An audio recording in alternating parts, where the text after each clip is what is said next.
Hello and welcome back to the Hoosier Homestead. My name is Alex, and today we are making our homemade yogurt. This is a 2-ingredient yogurt. All it takes is whole milk and our yogurt culture. So what we're doing here is the first step of heating up the yogurt to about 185 degrees. You want to make sure you keep stirring that pretty constantly while it's getting heated up because you don't want it to scorch on the bottom. Once that's done, we'll take it out and let it cool. Okay, so working on our yogurt here, our homemade yogurt. Like I said, the first step you do is you put your milk into the Instant Pot, and for our recipe I used 10 cups, which our Instant Pot vessel, our container, has the measurements on the side, so that's easy. You put it on sear saute, and for hours you get it up to about 185 degrees, and once it's at 185 you want to keep stirring it so it doesn't develop a film or burn on the bottom.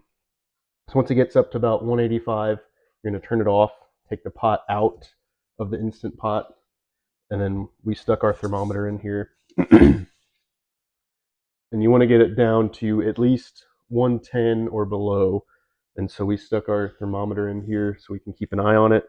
You can stick it in a bowl of ice or stick this on top of a bowl of ice to make it go a little quicker.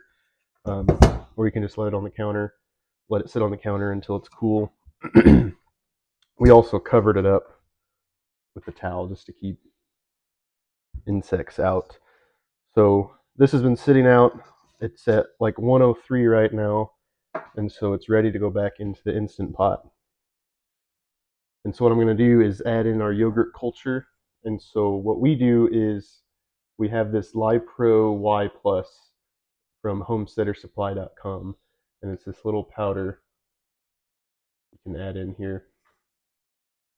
And you only use 1/16, or actually we use 1/32 of a scoop, which is, according to this measurement, a smidgen. And so it's a pretty small amount. I think it's 1/32 of a teaspoon is what this is.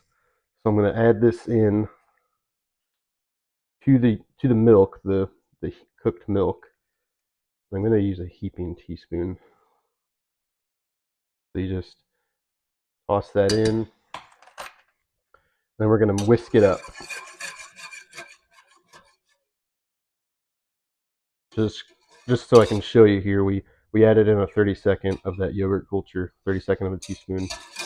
Just mixing it up really good so it's all combined.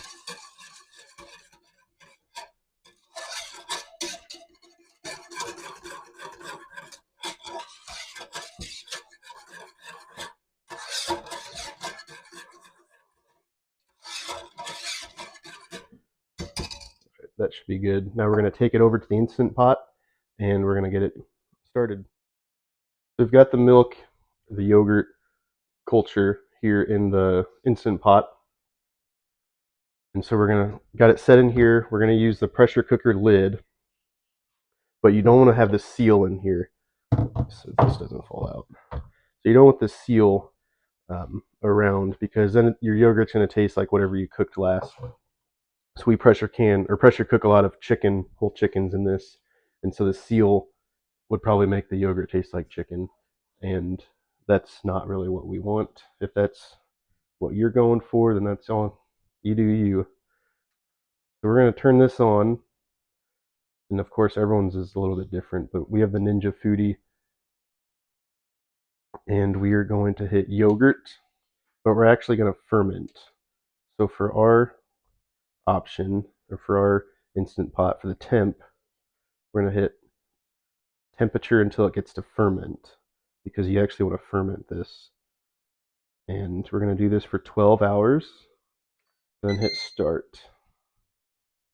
Actually, put the lid on here.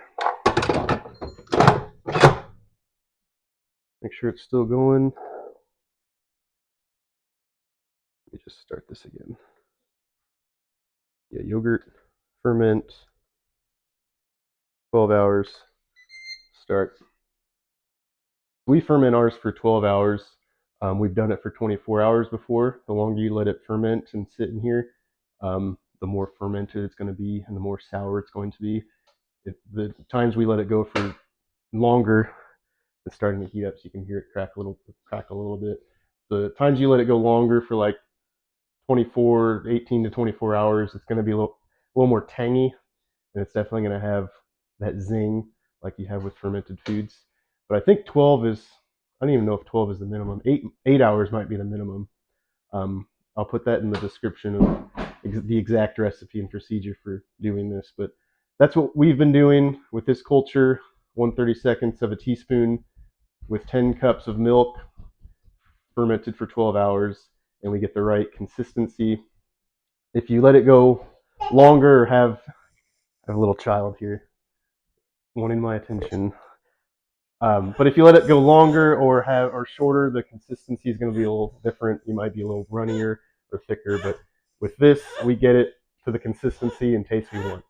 So that is what we do. The yogurt's done its thing for 12 hours. This is the next morning. Go ahead and open this up. So this is the finished product. We're gonna let this sit and cool for a little while before we bottle it up and put it in the fridge. But we usually just put it in a mason jar. This is about a half gallon. Put it in a mason jar and stick it in the fridge. You can strain it if you want, strain the whey out, and it will be thicker. It just takes a lot longer. You have to use a tea towel or a cheesecloth, and we're just fine with that extra runniness. But we'll show you the finished product here in a minute.